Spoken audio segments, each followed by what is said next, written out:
നമ്മുടെ വികാരങ്ങളും ആഗ്രഹങ്ങളും നിയന്ത്രണം വിട്ടാൽ അത് നമ്മുടെ വ്യക്തിജീവിതത്തെയും സാമൂഹിക ജീവിതത്തെയും ഏറെ ബാധിക്കും.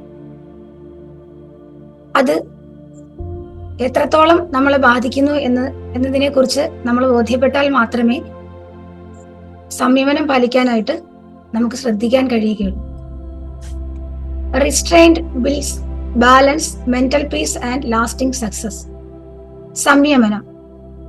സംയമനം ആഗ്രഹങ്ങളെയും വികാരങ്ങളെയും അടിച്ചമർത്തലല്ല, അവയെ ബോധത്തോടെയും വിവേകത്തോടെയും നിയന്ത്രിച്ച് ശരിയായ രീതിയിൽ ഉപയോഗിക്കാനുള്ള കഴിവാണ്. പ്രേരണയ്ക്കും പ്രവർത്തനത്തിനും ഇടയിൽ ഒരു ബോധപൂർവമായ ഇടവേള സൃഷ്ടിക്കുകയാണ് അതിന്റെ കാതൽ. വ്യക്തിജീവിതത്തിലും ബന്ധങ്ങളിലും തൊഴിലിലും പ്രകൃതിയുമായുള്ള ഇടപെടലിലും ഈ സന്തുലനം പാലിക്കുമ്പോൾ മനഃശാന്തിയും പക്വമായ തീരുമാനങ്ങളും സുസ്ഥിര ജീവിത വിജയവും കൈവരിക്കുന്നു.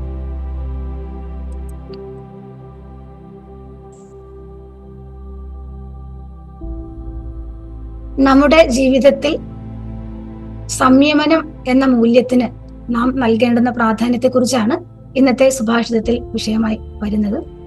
അപ്പോ നമുക്കെല്ലാവർക്കും ജീവിതത്തില് വളരെയധികം സംഘർഷങ്ങളിലൂടെ അല്ലെങ്കിൽ നമ്മുടെ താല്പര്യത്തിനനുസരിച്ചല്ലാത്ത സാഹചര്യങ്ങളിലൂടെ കടന്നു പോകേണ്ടി വരുന്നുണ്ട്. അപ്പോഴൊക്കെയും നമ്മുടെ നിയന്ത്രണത്തിലല്ലാതെയാണ് നമ്മുടെ വികാരങ്ങളും അതുപോലെ നമ്മുടെ ആവശ്യങ്ങളും ഒക്കെ പ്രവർത്തിക്കുന്നത്. അപ്പോൾ അതിനെ എങ്ങനെ നമുക്ക് നമ്മുടെ നിയന്ത്രണത്തിൽ വരുത്താം, അല്ലെങ്കിൽ അതിന്റെ ഒരു ആവശ്യകത എന്ത് എന്നുള്ളതാണ് ഇന്നത്തെ സുഭാഷിതത്തിൽ വിഷയമായിട്ട് വരുന്നത്. അപ്പോൾ എന്താണ് സംയമനം എന്നതിനെ കുറിച്ച് പറയുകയാണെങ്കിൽ, നമ്മുടെ വികാരങ്ങളെയും ആഗ്രഹങ്ങളെയും ഒക്കെ വിവേകത്തോടെ നിയന്ത്രിക്കൽ എന്ന് പറയാം. അതായത് എവിടെ എങ്ങനെ നമ്മൾ പ്രവർത്തിക്കേണ്ടതുണ്ടോ, അല്ലെങ്കിൽ നമ്മുടെ ഒരു ചലനം ഒരു സാഹചര്യം ആയിക്കോട്ടെ, അല്ലെങ്കിൽ ഏതൊരു വ്യക്തിയോടാണെങ്കിലും ഏതൊരു സന്ദർഭത്തിലാണെങ്കിലും എങ്ങനെയാണ് നമ്മുടെ ഒരു ചലനം ഉണ്ടാകേണ്ടത് എന്നുള്ളതിന്റെ ഒരു നിയന്ത്രണം നമ്മുടെ കയ്യിൽ ഉള്ള ഒരു അവസ്ഥയാണ് ഈ സംയമനം എന്നതിലൂടെ മനസ്സിലാക്കേണ്ടത്. അതായത് നമുക്കറിയാം നമ്മുടെ സംയമനം നഷ്ടപ്പെടുന്ന ജീവിതാവസ്ഥകൾ ഏതൊക്കെയാണെന്ന്. പ്രധാനമായും അതിൽ വരുന്ന ഒരു കാര്യം എന്ന് പറയുന്നത്, നമ്മെ മനസ്സിലാക്കാത്ത മറ്റൊരു വ്യക്തി, അല്ലെങ്കിൽ നമുക്ക് ഇടപെടാൻ കഴിയാത്ത, അല്ലെങ്കിൽ നമ്മുടെ ശബ്ദത്തിന് അവിടെ വാല്യൂ ഇല്ല എന്ന് തോന്നുന്ന സാഹചര്യങ്ങളിലെല്ലാം നമുക്ക് നമ്മുടെ നിയന്ത്രണം അല്ലെങ്കിൽ സംയമനം നഷ്ടപ്പെടാറുണ്ട് എന്നുള്ളതാണ്. അപ്പൊ അവിടെ എങ്ങനെ പ്രതികരിക്കണം എന്നുള്ള ഒരു പ്രേരണ ഉണ്ടാകുന്നുണ്ടല്ലോ നമുക്ക്. ആ പ്രേരണ ഉണ്ടാകുന്ന സമയത്ത് അവിടെ ബോധപൂർവമായിട്ട് എങ്ങനെ പെരുമാറണം എന്ന ഒരു തെരഞ്ഞെടുപ്പ് നമുക്ക് നടത്താൻ കഴിയും തീർച്ചയായിട്ടും. അപ്പൊ ആ ഒരു പ്രേരണയ്ക്ക് പകരം ബോധപൂർവമായിട്ടുള്ള തെരഞ്ഞെടുപ്പ് എന്നതാണ് ഈ സംയമനം എന്നതിലൂടെ നമുക്ക് അല്ലെങ്കിൽ നമ്മൾ ചെയ്യേണ്ടത്.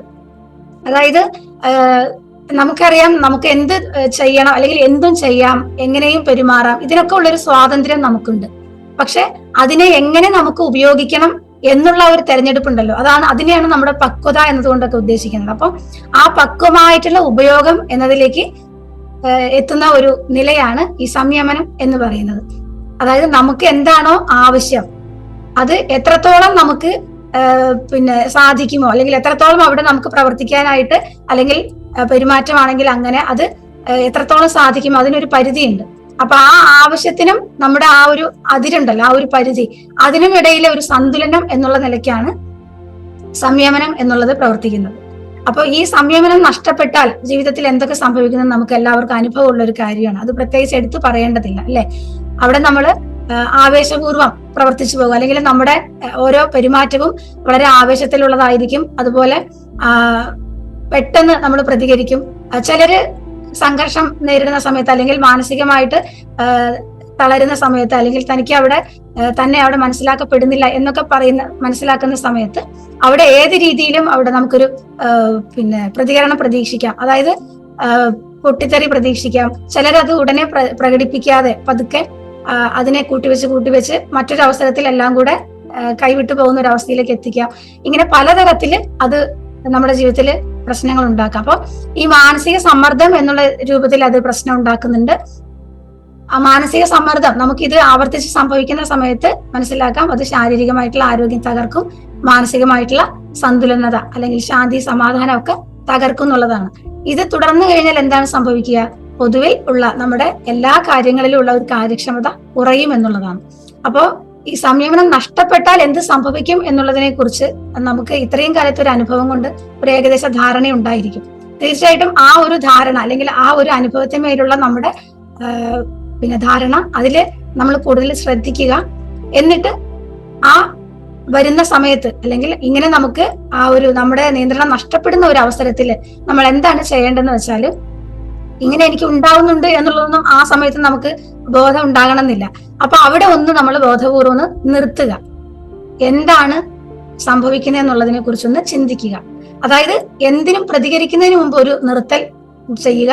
എന്നിട്ട് അവിടെ എങ്ങനെ ഇപ്പൊ ഞാൻ ഇങ്ങനെ പ്രതികരിച്ചു കഴിഞ്ഞാൽ എന്താണ് സംഭവിക്കുക എന്നുള്ളതിനെ കുറിച്ച് ഒന്ന് ചിന്തിക്കുക. തീർച്ചയായിട്ടും ഒന്ന് നിർത്തൽ വന്നു കഴിഞ്ഞാൽ ആ ഒരു ചിന്തിക്കാനുള്ള സ്പേസ് നമുക്ക് കിട്ടും എന്നുള്ളതാണ്. അപ്പൊ ആ ചിന്ത അല്ലെങ്കിൽ അവിടെ എങ്ങനെ പ്രതികരിക്കണം എന്ന് നമുക്ക് തിരഞ്ഞെടുക്കാം. അവിടെ അത് ഇപ്പൊ ഞാൻ ഇങ്ങനെ പ്രതികരിക്കുന്നത് അതിന്റെ ഒരു ഫലം എന്ന് പറയുന്നത് ഗുണമായിരിക്കുമോ ദോഷമായിരിക്കുമോ? ഇത് വളരെ ചെറിയ സമയങ്ങൾക്കുള്ളിൽ നമ്മൾ നടക്കേണ്ട ഒരു കാര്യമാണ്. തീർച്ചയായിട്ടും വളരെ കാലത്തെ പരിശീലനത്തിലൂടെ മാത്രമേ നമുക്ക് ഈ ഒരു സ്റ്റേറ്റിലൂടെ കടന്നു പോകാൻ അല്ലെങ്കിൽ ഇതിലൂടെ എത്തിപ്പെടാൻ സാധിക്കുള്ളൂ. അപ്പൊ അത് നമ്മുടെ ധർമ്മവുമായിട്ട്, അതായത് ഈ ഒരു സിറ്റുവേഷനുമായിട്ട് യോജിച്ച് പോകേണ്ടുന്ന ഒരു പ്രതികരണമാണ് ഇപ്പൊ എനിക്ക് ഉണ്ടാകുന്നത്. അതിനെ എങ്ങനെ എനിക്ക് മാറ്റാം? ഈ രീതിയിലൊരു ചിന്ത അവിടെ ഉണ്ടാവുകയാണെങ്കിൽ അല്ലെങ്കിൽ അത്തരത്തിലൊരു തെരഞ്ഞെടുപ്പ് നടത്താൻ നമുക്ക് സാധിക്കുകയാണെങ്കിൽ തീർച്ചയായിട്ടും അവിടെ സംയമനം എന്നുള്ളത് നമ്മളിൽ ഉണർന്നു വരും എന്നുള്ളതാണ്. അപ്പോൾ ഇത് വ്യക്തിപരമായ ജീവിതത്തിൽ അറിയാം, നമുക്ക് പലപ്പോഴും നമുക്ക് സംയമനം പാലിച്ച എത്രയോ അനുഭവങ്ങൾ ഉണ്ടാകും. അപ്പൊ അവിടെയെല്ലാം നമുക്കുണ്ടായ അനുഭവം എന്താണ്? നമ്മുടെ ഊർജം അല്ലെങ്കിൽ അമിതമായിട്ടുള്ള സംഘർഷം പ്രകടിപ്പിച്ചതിലൂടെ ഉള്ള ഊർജ്ജ നഷ്ടം നമുക്ക് ഒഴിവാക്കാനായിട്ട് സാധിക്കും. അതുപോലെ വ്യക്തി ജീവിതത്തിൽ സംയമനം പാലിക്കുക എന്ന് പറയുന്നത് ഏതെല്ലാം കാര്യങ്ങളിൽ, ഒന്ന് വൈകാരികമായിട്ടുള്ള സംഘർഷങ്ങളിൽ നമുക്ക് സംയമനം പാലിക്കാം. അതുപോലെ നമ്മുടെ ഭക്ഷണത്തില് അല്ലെങ്കിൽ ആരോഗ്യ കാര്യങ്ങളിൽ ഒരു കാര്യം ഉപയോഗിക്കുന്നതിൽ ഒക്കെയും നമുക്ക് മിതത്വം കൊണ്ടുവരുന്നതിലൂടെ ഈ സംയമനം പാലിക്കാം എന്നുള്ളതാണ്. അതുപോലെ നമ്മുടെ ശരീരത്തിന് അല്ലെങ്കിൽ മനസ്സിന് ആവശ്യമായിട്ടുള്ള പരിചരണം നൽകുക. പലപ്പോഴും നമ്മുടെ ഊർജം കുറഞ്ഞ ഒരു നിലയിൽ ആയിരിക്കുമ്പോഴാണ് ഏറ്റവും കൂടുതൽ നമുക്ക് സംയമനം നഷ്ടപ്പെടുക. അതായത് ആരോഗ്യം ഇല്ല എന്നുള്ള തോന്നൽ, അല്ലെങ്കിൽ എനിക്കിപ്പോ ഞാൻ കേപ്പബിൾ അല്ല എന്നുള്ള ഒരു തോന്നൽ, ഇങ്ങനെയൊക്കെ വരുന്ന സമയത്ത് നമുക്ക് ഈ സംയമനം നഷ്ടപ്പെടാന്നുള്ളതാണ്. അപ്പോൾ ഒരു ആത്മനിയന്ത്രണം നമുക്ക് ഉണ്ടാകുന്ന സമയത്ത് തീർച്ചയായിട്ടും അത് ആത്മവിശ്വാസത്തിലേക്ക് നമ്മൾ എത്തിക്കും. അത് തീർച്ചയായും നമ്മുടെ പ്രവർത്തനങ്ങളെ കൂടുതൽ ഊർജിതമാക്കാനായിട്ട് സഹായിക്കുമെന്നുള്ളതാണ്. ഇനി ഈ സംയമനം എന്ന് പറയുന്നത് നമ്മുടെ ബന്ധങ്ങളിൽ, നമ്മുടെ തൊഴിലിടങ്ങളിലൊക്കെ എങ്ങനെ സഹായിക്കുമെന്നുള്ളത് നോക്കാം. അത് മുന്നേ പറഞ്ഞതുപോലെ ഒരു വാക്ക് പറയുന്നതിന് മുമ്പ് അല്ലെങ്കിൽ ഒരു പെരുമാറ്റം നമ്മളിൽ നിന്നും ഉണ്ടാകുന്നതിന് മുമ്പ് ഒന്ന് ചിന്തിക്കുക എന്നുള്ളതാണ്. അവിടെ നമ്മൾ കോപിക്കണോ അല്ലെങ്കിൽ ഏത് രീതിയിലാണോ നമ്മളിൽ നിന്ന് ഒരു പ്രകടനം ഉണ്ടാകുന്നത്, അവിടെ ഒരു ബോധപൂർവമായിട്ടുള്ള ഒരു മറുപടിക്കായിട്ട് നമ്മൾ ശ്രദ്ധിക്കുക എന്നുള്ളതാണ്. അതുപോലെ അഭിപ്രായ വ്യത്യാസങ്ങൾ ഉണ്ടാകുന്ന സമയത്ത് അവിടെയാണ് ഏറ്റവും കൂടുതൽ തർക്കങ്ങളിൽ പോകാതെ പക്വതയോടുകൂടി നമ്മൾ അതിനെ നിരീക്ഷിക്കേണ്ടത്. ആ നിരീക്ഷണത്തിൽ തീർച്ചയായിട്ടും ഈ മുന്നേ പറഞ്ഞതുപോലെ ഒരു ബോധപൂർവമായിട്ടുള്ള ഒരു പ്രതികരണം എങ്ങനെയാണെന്നുള്ളതിൽ നമുക്ക് തീരുമാനം എടുക്കാൻ സാധിക്കുന്നുള്ളതാണ്. അതുപോലെ എത്ര സമ്മർദ്ദങ്ങൾ വന്നാലും ഈ സംയമനം നമുക്ക് പാലിക്കാൻ കഴിയുകയാണെങ്കിൽ അവിടെ നമ്മുടെ തീരുമാനങ്ങൾ, അവിടെ നിന്നുണ്ടാകുന്ന പ്രതികരണങ്ങളും തീരുമാനങ്ങളും ഒക്കെ വളരെ പക്വമുള്ളതായിരിക്കും. അതുകൊണ്ട് തന്നെ ബന്ധങ്ങളിൽ മറ്റുള്ളവർക്ക് നമ്മൾ എങ്ങനെ പ്രതികരിക്കും എന്നുള്ളൊരു കാര്യത്തിൽ ഒരു ധാരണ ഉണ്ടാവുകയാണെങ്കിൽ അവിടെ ആ ഒരു വിശ്വാസം നമ്മളിൽ ഉണ്ടാകും. അതുപോലെ ആ ബന്ധം എന്ന് പറയുന്നത് വളരെ സുരക്ഷിതത്വം ഉള്ളതും ആയിരിക്കും എന്നുള്ളതാണ്. ഇനി പ്രകൃതിയിൽ നമ്മൾ ഈ സംയമനം പാലിക്കുന്ന സമയത്ത് ഉണ്ടാകുന്ന മാറ്റങ്ങൾ എന്തൊക്കെയാണ്, അല്ലെങ്കിൽ പ്രകൃതിയോട് ഇടപെടുന്ന സമയത്ത് നമുക്ക് എങ്ങനെയാണ് ഈ സംയമനം പാലിക്കാൻ സാധിക്കുക എന്നുള്ളത്. ഇത് നമുക്ക് എപ്പോഴും അറിയാവുന്ന ഒരു കാര്യമാണ്. നമ്മുടെ പലപ്പോഴും ഉള്ള ആവേശപൂർണമായിട്ടുള്ള അല്ലെങ്കിൽ ഒരു ചിന്തയും കൂടാതെയുള്ള പ്രവൃത്തിയാണ് പ്രകൃതിക്ക് ഏറ്റവും അധികം ദോഷം വരുത്തുന്നത്. അപ്പോൾ ശാന്തമായിട്ടുള്ള ഒരു മാനസികാവസ്ഥയിൽ അല്ലെങ്കിൽ ആരോഗ്യമുള്ള ഒരു ശാരീരികാവസ്ഥയിലൊക്കെയും നമ്മുടെ ഇടപെടൽ വളരെ ശ്രദ്ധയോടുകൂടിയുള്ളതായിരിക്കും. അപ്പോൾ എന്ത് വേണം നമുക്ക്, അതിനനുസരിച്ച് നമുക്ക് അവിടെ ഉപഭോഗം ചെയ്യാനായിട്ട് സാധിക്കുന്നുള്ളതാണ്. അപ്പൊ വേണ്ടത് മാത്രം എടുക്കുക എന്ന് പറയുന്നത് ഒരു സംയമനത്തിന്റെ രീതിയാണ്. അപ്പൊ ആവശ്യത്തിനനുസരിച്ചുള്ള ഒരു ഉപഭോഗം നമുക്ക് അവിടെ ചെയ്യാനായിട്ട് സാധിക്കും. അതുപോലെ എടുക്കുന്നത് അത് വളരെ എല്ലാവർക്കും വേണ്ടി ഉള്ളതാണ് നമ്മൾ എടുക്കുന്നത്, അതിൽ നിന്നുള്ള ഒരു പങ്കാണ് നമുക്ക് ലഭിക്കുന്നത് എന്നുള്ളത്. ആ ഒരു ബോധത്തോടു കൂടി എടുക്കുന്ന സമയത്ത് ആ എടുക്കുന്നത് എന്താണോ അത് വളരെ കാര്യക്ഷമമായിട്ട് അല്ലെങ്കിൽ വളരെ ഉത്തരവാദിത്തത്തോടു കൂടി നമുക്ക് ഉപയോഗിക്കാനായിട്ട് സാധിക്കും എന്നുള്ളതാണ്. അങ്ങനെ നമുക്ക് അമിതമായിട്ടുള്ള ഉപഭോഗം എന്ന ഒരു അവസ്ഥയിൽ നിന്ന് മാറാനായിട്ട് സാധിക്കും. അതുപോലെ പ്രകൃതിക്ക് നമുക്കറിയാം അതിനൊരു വഹനക്ഷമതയുണ്ട്, അതായത് എല്ലാത്തിനും ഒരു പരിധിയുണ്ട് എന്ന് പറയുന്നത് തന്നെ പ്രകൃതിയുടെ കാര്യത്തിലും ബാധകമാണ്. അപ്പൊ നമ്മുടെ ഓരോ പ്രവൃത്തിയും ആ പ്രകൃതിക്ക് ഭാരം ഉണ്ടാക്കാത്ത രീതിയിൽ മിതത്വം പാലിച്ചുകൊണ്ട് വിഭവങ്ങളുടെ ആണെങ്കിലും ഊർജത്തിന്റെ ആണെങ്കിലും ഉപയോഗം നമുക്ക് മിതമായിട്ട് ഉപയോഗിച്ചുകൊണ്ട് നമുക്ക് അവിടെ സംയമനം എന്നുള്ള ഒരു മൂല്യത്തെ പാലിക്കാവുന്നതാണ്. അതുകൊണ്ട് തന്നെ നമ്മുടെ ഇടപെടലൊക്കെ ഈ രീതിയിലാകുന്ന സമയത്ത് സഹജീവിതം എന്ന് പറയുന്നത് നമുക്ക് എളുപ്പം സാധിക്കും, അല്ലെങ്കിൽ സഹജീവിതത്തിന് അനുയോജ്യമായിട്ടുള്ള ഒരു രീതിയിലേക്ക് നമുക്ക് എത്തിച്ചേരാനായിട്ട് സാധിക്കും എന്നുള്ളതാണ്. അപ്പോൾ ഒളിമ്പസ് ദർശനത്തില് സംയമനത്തിനുള്ള പ്രാധാന്യം എന്താണെന്ന് ചോദിക്കുകയാണെങ്കിൽ നമ്മൾ ആദ്യം പറഞ്ഞ, അതായത് നമ്മൾ എങ്ങനെ പ്രതികരിക്കണം എന്നുള്ളതിനൊരു പ്രേരണ നമുക്ക് എപ്പോഴും ഉണ്ടാകും. ആ പ്രേരണയിലാണ് നമ്മൾ ഒട്ടും ചിന്തിക്കാതെ അങ്ങോട്ട് പ്രതികരിച്ചു പോകുന്നത്, അല്ലെങ്കിൽ നമ്മുടെ ശരീരം അവിടെ പ്രകടിപ്പിച്ചു പോകുന്നത്. അപ്പോൾ ആ ഒരു ചോദനയെ ബോധത്തോടെ നയിക്കൽ. അപ്പൊ എന്താണ് നമ്മളിൽ ഉണ്ടാകുന്ന ചോദന, ഉണർന്നു വരുന്ന ചോദനയെ നമ്മൾ ആദ്യം ശ്രദ്ധിക്കുക, ശേഷം ആ ചോദനയെ ബോധത്തോടെ നയിക്കുക. അല്ലെങ്കിൽ അത് നമ്മളിപ്പോ പ്രകടിപ്പിച്ചാൽ, അല്ലെങ്കിൽ നമ്മളിപ്പോ ആ കാര്യം ചെയ്താൽ എങ്ങനെ ആയിരിക്കും എന്നുള്ള ഒരു കാര്യത്തെ മുന്നേ കണ്ടുകൊണ്ട് അതിന് കൈകാര്യം ചെയ്യുക എന്നുള്ളതാണ്. അതുപോലെ നമുക്ക് എന്തും തിരഞ്ഞെടുക്കാനുള്ള ഒരു സ്വാതന്ത്ര്യം ഉണ്ട് എന്നുള്ളത് നമുക്കറിയാം.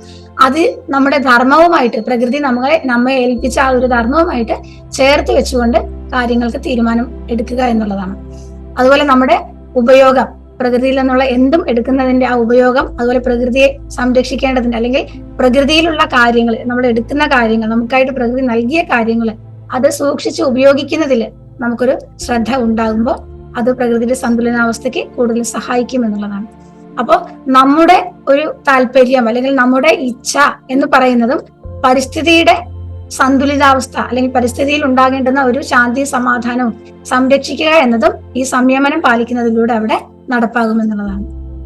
അപ്പോൾ ഒരു പാരസ്പര്യം തകർക്കാത്ത ഒരു ജീവിതം നമുക്ക് സംയമനം എന്ന മൂല്യത്തെ പാലിക്കുന്നതിലൂടെ സാധിക്കും എന്നുള്ളതാണ് പറയുന്നത്.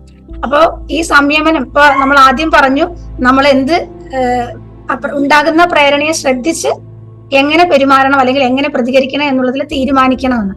ആ പ്രതികരണത്തിന് മുമ്പുള്ള ആ ഒരു ഇടവേള എടുക്കുക എന്നുള്ളത് ശ്രദ്ധിക്കുകയാണെങ്കിൽ സംയമനം എന്നുള്ളത് പതുക്കെ നമ്മുടെ ശീലമായിട്ട് നമുക്ക് മാറ്റിയെടുക്കാൻ സാധിക്കും. അതിന് നമ്മുടെ ഈ പരിശീലനങ്ങളിലൊക്കെ പറയുന്ന ഏറ്റവും പ്രധാനപ്പെട്ട ഒരു കാര്യമാണ് പ്രാണനം ശീലിക്കുക എന്നുള്ളത്. അപ്പൊ അതിലെ തുടക്കം എന്ന് പറയുന്നത് നമ്മുടെ ശ്വാസത്തെ ശ്രദ്ധിക്കുക എന്നുള്ളത് തന്നെയാണ്.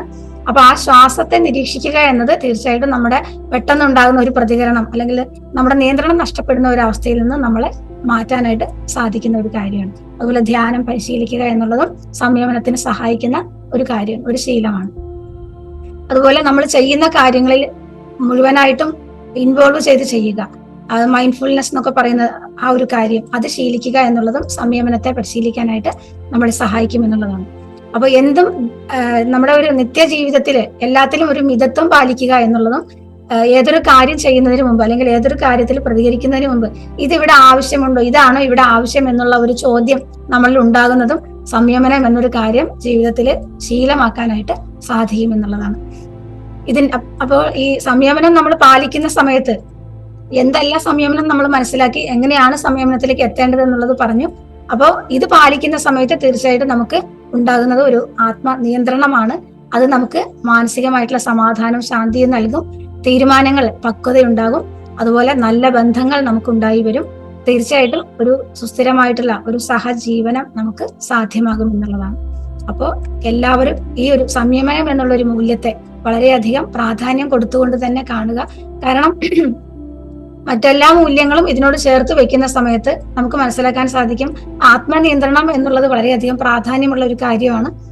അത് നഷ്ടപ്പെട്ടു കഴിഞ്ഞാൽ മറ്റെന്ത് മൂല്യങ്ങൾ നമുക്കുണ്ടെങ്കിലും ഇതിനു മുമ്പിൽ അത് നിഷ്പ്രഭമാകുന്നുള്ളതാണ്. അപ്പോൾ നമ്മുടെ മുന്നിൽ നമ്മുടെ ഒരു ചലനം അത് പ്രകൃതിയിൽ അല്ലെങ്കിൽ നമ്മുടെ ചുറ്റും നമ്മൾ എവിടെയാണോ ഇരിക്കുന്നത് അവിടെ ഏത് രീതിയിൽ ഒരു പ്രതിഫലനം ഉണ്ടാക്കും എന്നുള്ളതിനെ ശ്രദ്ധിക്കാനും അതിനനുസരിച്ച് നമ്മുടെ എങ്ങനെ പ്രതികരിക്കണം എന്നുള്ള ആ ഒരു തീരുമാനം, നമ്മുടെ ശരിക്കും തീരുമാനം എന്ന രീതിയിൽ ചിന്തിച്ചെടുത്തിട്ടല്ല അവിടെ പ്രതികരണം ഉണ്ടാകുന്നത്. പക്ഷെ മുന്നേ നമുക്ക് അങ്ങനെ ഒരു ബോധ്യപ്പെടൽ ആഴത്തിൽ ഉണ്ടാവുകയാണെങ്കിൽ തീർച്ചയായിട്ടും ആ തീരുമാനം അല്ലെങ്കിൽ എങ്ങനെ പെരുമാറണം എന്നുള്ളത് നമ്മുടെ അവബോധമായിട്ട് മാറും എന്നുള്ളതാണ്. അപ്പൊ ഇത് തുടർച്ചയായിട്ട് ശീലിച്ചെങ്കിൽ മാത്രമേ ഇത് സാധിക്കുകയുള്ളൂ. എല്ലാവർക്കും അത് സാധിക്കട്ടെ എന്ന് പ്രാർത്ഥിക്കുന്നു. സംയമനം എന്നുള്ളത് നമ്മുടെ ജീവിതത്തിൽ എപ്പോഴും ചേർത്ത് വെക്കാനായിട്ട് എല്ലാവർക്കും ശ്രദ്ധിക്കാൻ സാധിക്കും. നന്ദി, നമസ്കാരം. തുടർന്ന് കാണുന്നതിന് മുമ്പായി ഈ വിഷയം ഇഷ്ടമായെങ്കിൽ ഒന്ന് ലൈക്ക് ചെയ്യുക, കമന്റ് ചെയ്യുക, ഷെയർ ചെയ്യുക. നിങ്ങൾ പ്രകൃതിയെ ഇഷ്ടപ്പെടുന്നുവെങ്കിൽ ഈ ചാനൽ ഒന്ന് സബ്സ്ക്രൈബ് ചെയ്യുക.